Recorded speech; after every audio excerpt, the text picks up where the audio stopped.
அக்காலங்களில் விஜயை விட வடிவேலுவிற்கு அதிக அளவில் கூட்டம் கூடியிருக்கிறது. வடிவேல் வெற்றி பெற முடியவில்லை என்று விஜய் மக்கள் சந்திப்பு பயணம் குறித்து மாமக தலைவர் ஜவாஹிருல்லா விமர்சனம் செய்துள்ளார். மயிலாடுதுறையில் மனிதநேய மக்கள் கட்சி சார்பில் முஸ்லிம்களுக்கு அரசியல் பிரதிநிதித்துவம் அளிக்க வேண்டும், வக்ஃபு திருத்த சட்டத்தை ரத்து செய்ய கோரி பேரணி மற்றும் பொதுக்கூட்டம் நடைபெற்றது. இதில் கலந்து கொண்ட மாமக தலைவர் ஜவாஹிருல்லா செய்தியாளர்களிடம் கூறுகையில், உள்ளாட்சி முதல் நாடாளுமன்றம் வரை சிறுபான்மை முஸ்லிம்களுக்கு உரிய பிரதிநிதித்துவம் அளிக்க வேண்டும், வக்ஃபு திருத்த சட்டம் முற்றிலும் நிராகரிக்கப்பட வேண்டும் என்று வலியுறுத்தி மதுரையில் ஜூலை 6ஆம் தேதி மாபெரும் பேரணி மாநாடு நடத்தினோம். தொடர்ந்து பல்வேறு ஊர்களில் பேரணி பொதுக்கூட்டம் நடத்தி வருகிறோம். அதன்படி மயிலாடுதுறையில் தற்போது நடத்துகிறோம். வக்ஃபு திருத்த சட்டத்தில் உச்சநீதிமன்றம் சில நாட்களுக்கு முன்பு வழங்கிய தீர்ப்பு பாரபட்சமாக அமைந்துள்ளது. மனிதநேய மக்கள் கட்சி உட்பட திமுக, காங்கிரஸ் உட்பட பல்வேறு கட்சிகள் அந்த வழக்கில் இணைந்திருக்கிறார்கள். இந்த வழக்கில் முஸ்லிம் அல்லாதவர்கள் வக்ஃபில் இடம்பெறலாம் என்று உச்சநீதிமன்றம் சொல்லியிருக்கிறது. இந்து அறநிலையத்துறை அறக்கட்டளை, சீக்கிய குருதுவார நிர்வாகத்தால் அந்த மதத்தை சாராதவர்கள் இடம்பெற முடியாது. வக்ஃபு என்பது முஸ்லிம் தனவந்தர்கள் முன்னோர்கள் கொடுத்த நன்கொடை. அதில் முஸ்லிம் அல்லாதவர்கள் இடம்பெறலாம் என்ற உச்சநீதிமன்றம் வழங்கிய தீர்ப்பு பாரபட்சமானது. முஸ்லிம்கள் வக்ஃபு கொடுக்கலாம், 5 ஆண்டுகள் இஸ்லாமை கடைபிடித்தவர்கள் வக்ஃபில் இடம்பெறலாம் என்று திருத்த சட்டம் சொல்கிறது. அதை எதிர்த்துதான் வழக்கு தொடர்ந்துள்ளோம். யார் முஸ்லிம் என்பதை வரையறை செய்யும் சட்டத்தை மாநில அரசுகள் இயற்றும் வரை இதை அனுமதிக்கிறோம் என்று உச்சநீதிமன்றத்தில் சொல்கிறார்கள். முஸ்லிம்கள் யார் என்பதை வரையறை செய்யும் பொறுப்பை மாநில அரசுக்கு உரிமை வழங்கியிருப்பது அபத்தமானது.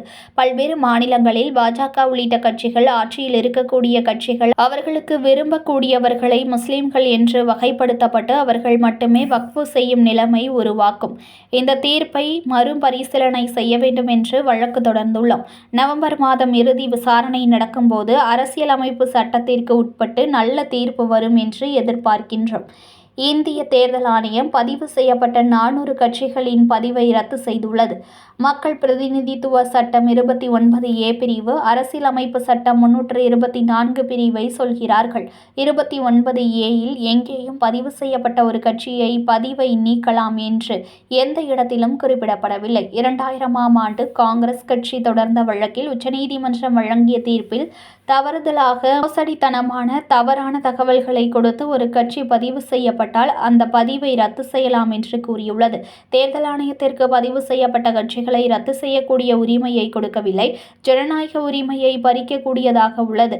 மாமக 2009 முதல் பதிவு செய்யப்பட்டு பல்வேறு தேர்தல்களில், சட்டமன்ற, பாராளுமன்ற தேர்தல்களில் சொந்த சின்னத்தில் போட்டியிட்டு பேரூராட்சி, ஊராட்சி, மாநகராட்சி தலைவர் உறுப்பினர்களாக பலர் இருந்துள்ளனர். தேர்தல் ஆணையம் பற்றி எதிர்க்கட்சித் தலைவர் ராகுல் காந்தி சிறப்பு தீவிர வாக்காளர் பட்டியல் திருத்தத்தில் உள்ள அபத்தங்களை, தேர்தல் ஆணையம் செய்யும் முறைகேடுகளை அம்பலப்படுத்தியிருக்கிறார். அதனை திசை திருப்புவதற்காக பதிவு செய்யப்பட்ட கட்சிகளின் அங்கீகாரத்தை ரத்து செய்துள்ளது.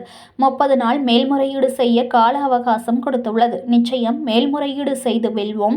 தவேக தலைவர் விஜயை காண்பதற்கு அதிக அளவில் கூட்டம் வந்திருக்கிறது. கடந்த காலங்களில் நடிகர் வடிவேலுக்கு அதிக கூட்டம் வந்தது.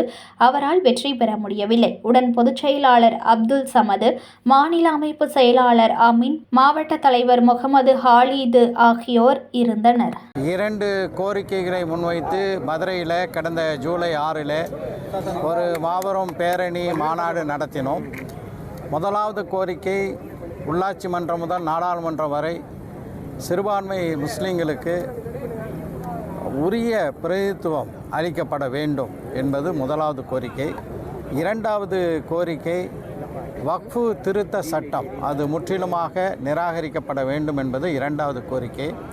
இந்த வெற்றிகரமான அந்த மாநாட்டை ஒட்டி அதற்கு பிறகு பல்வேறு ஊர்களிலே ஒரு பேரணி பொதுக்கூட்டம் நடத்தி வருகிறோம். அந்த வரிசையிலே தான் இன்றைக்கு இங்கே இந்த பேரணியும் பொதுக்கூட்டத்தையும் நடத்துகிறோம். வக்ஃபு திருத்த சட்டம் தொடர்பாக உச்சநீதிமன்றம் சில நாட்களுக்கு முன்பு வழங்கிய தீர்ப்பு பாரபட்சமான ஒரு தீர்ப்பாக அமைந்திருக்கிறது. பல்வேறு அமைப்புகள், மனிதநேய மக்கள் கட்சி உள்பட உச்சநீதிமன்றத்தில் வழக்கு தொடுத்திருந்தோம். திராவிட முன்னேற்றக் கழகம், காங்கிரஸ், சமாஜ்வாதி கட்சியும் போன்ற கட்சிகளும் கூட அந்த வழக்கில் இணைந்திருந்தார்கள். இந்த வழக்கில், அதாவது வக்ஃபு தொடர்பான வழக்கில் முஸ்லீம் அல்லாதார் வக்ஃபில் இடம்பெறலாம் அப்படின்ட்டு உச்சநீதிமன்றம் தீர்ப்பில் சொல்லியிருக்கிறது.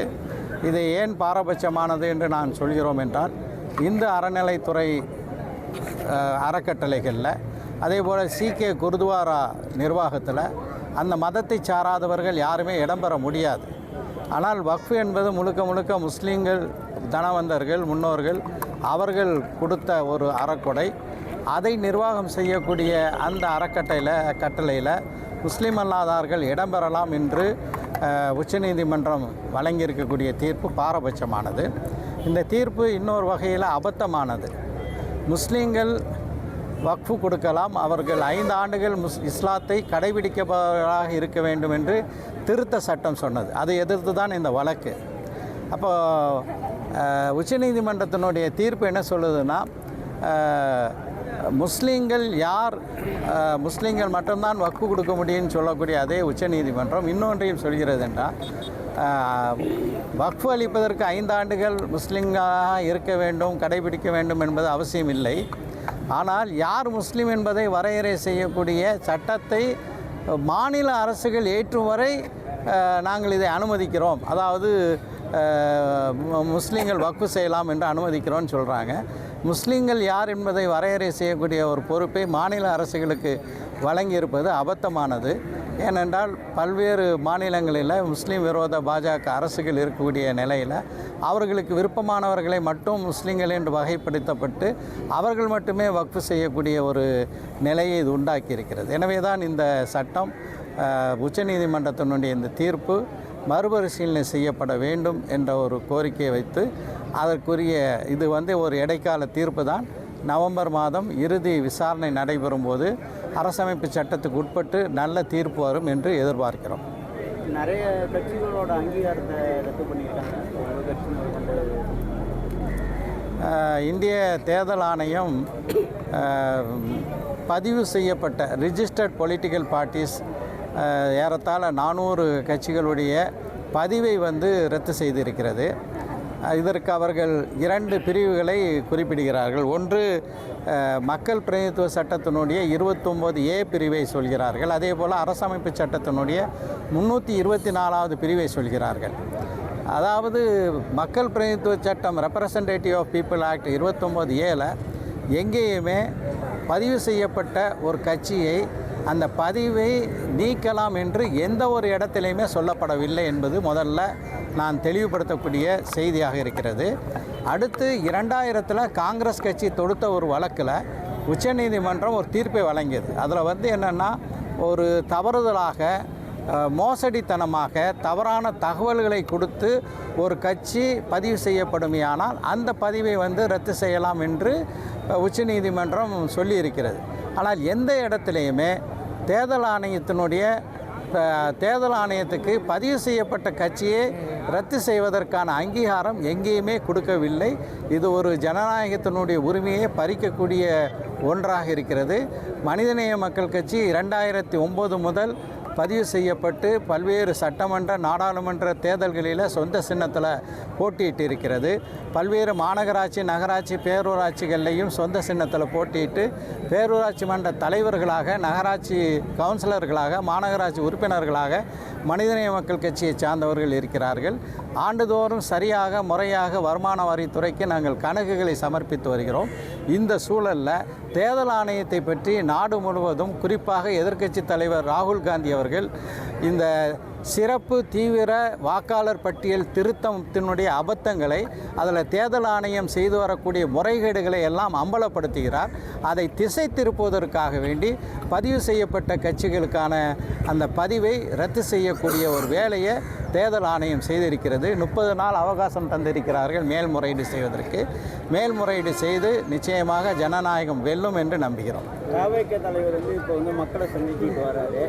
அவங்களுக்கு அவர் கூட்டம் இப்போ அதிகமாக கூட்டம் விடுறாங்க. அதெல்லாம் வாக்காக மாறும்னு நினைக்கிறீங்களா? அவரை விட அதிகமாக வடிவேலுக்கு கடந்த காலங்களில் கூட்டம் கூடியிருக்கிறது. வடிவேலால் வெற்றி பெற முடியவில்லை.